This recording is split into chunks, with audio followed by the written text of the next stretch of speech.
As we continue our journey through the pandemic world, we continue to adjust our movie viewing based on our comfort. Late last year, Warner Brothers announced they would be releasing its slate of 2021 movies simultaneously on HBO Max as they were released in theaters. Dune was one of the most anticipated title of this slate of movies. The big screen modern vision of Frank Herbert's 1965 space epic novel is part one of a planned two-part adaptation, which also boasts a star-studded cast. I'm Ronald Young Jr., and I'm leaving the theater.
All right, this is Ronald, and I am leaving the theater after seeing Dune.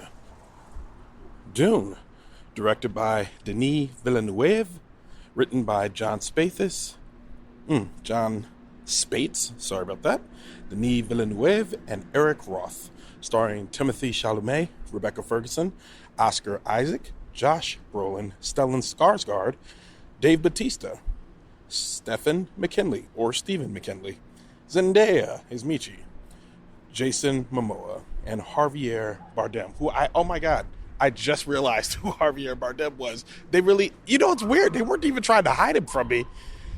Yeah, that was weird. I just now realized that I was watching Javier Bardem in there. And it's funny because the camera there was a point where they introduced the Javier Bardem character, and I remember looking and being like, am I supposed to know who this guy is? No idea who this guy was. But yeah, it's obviously Javier Bardem now that I'm thinking about it again.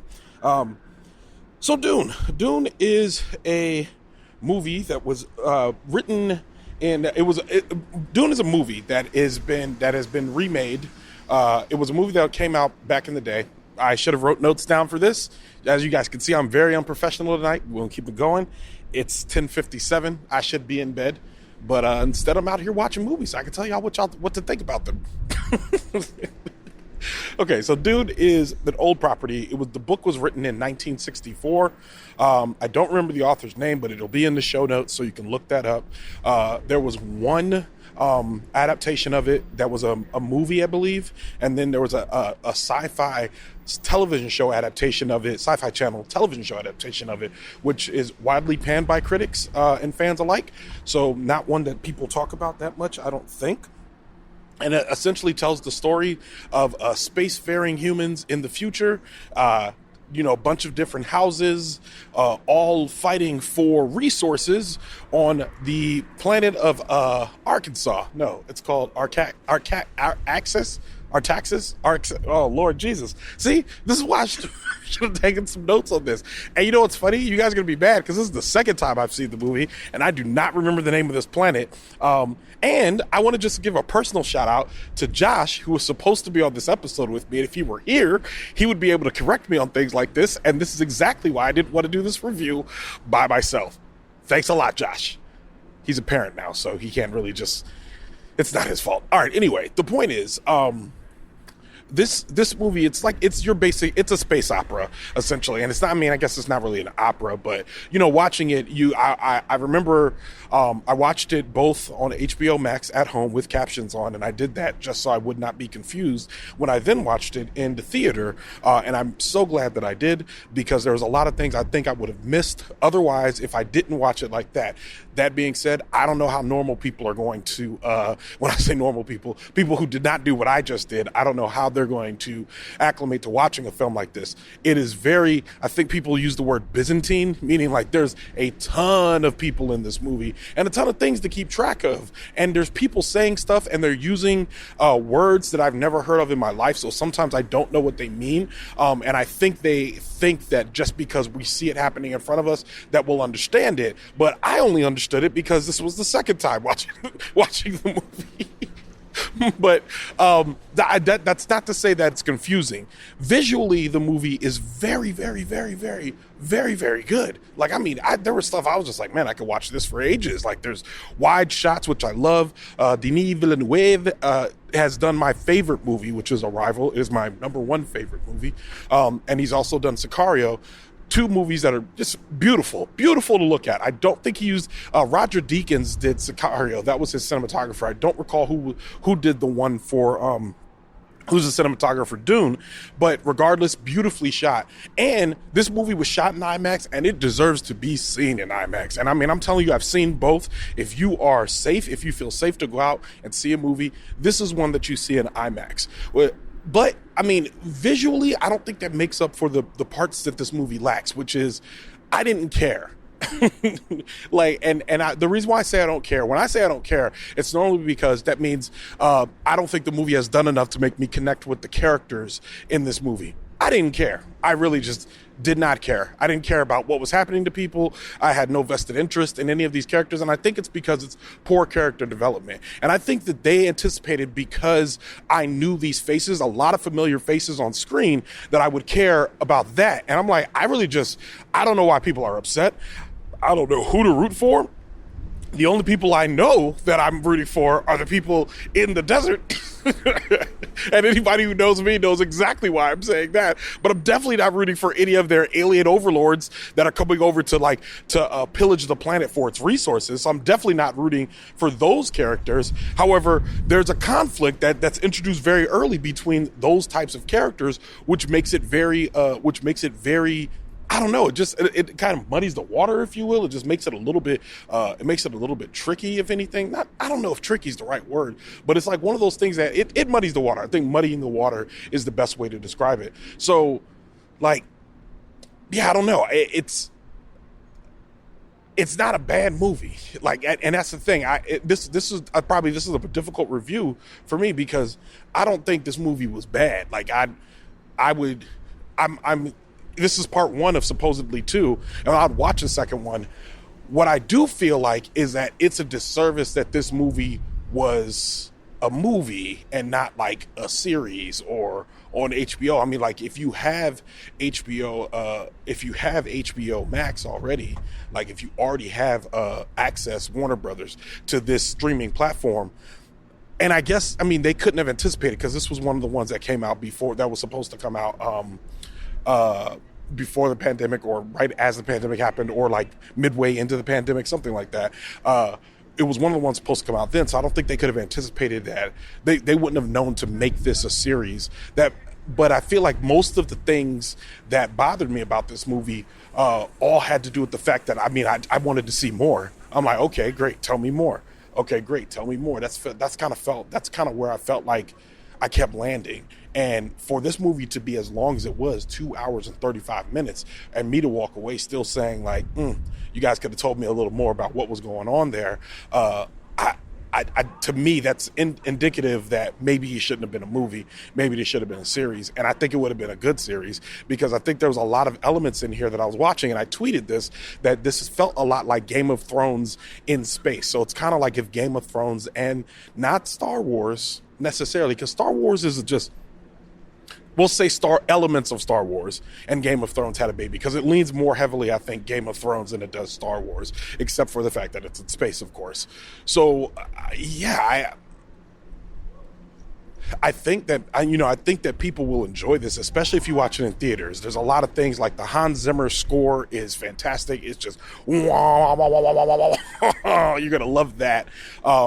And visually, like I said, it was just very pretty to look at, and some of the things that I saw on HBO Max, like on my I guess piddly television compared to seeing it in a Dolby theater at AMC. Shout out to AMC, give me money. There's a difference, you know what I mean? So seeing these same images big, I'm like, okay, I get it. This movie deserves to be in IMAX. It's shot in IMAX, and it needs to be seen in IMAX. So yeah, I think I think it's a good movie. It's funny because Josh Joyner is texting me right now. He just happened to text me right now, so I'm going to read his text into my review just so he could still be a part of this review.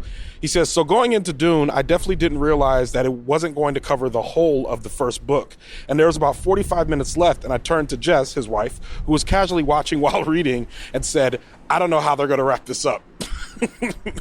And I think that's fair, because I think he didn't realize, it's a fair assessment for people walking in thinking they're going to see a complete movie. And I will tell you, when this movie ended, the audience around me all seemed to kind of be stunned silence. And then I heard someone say that sucked.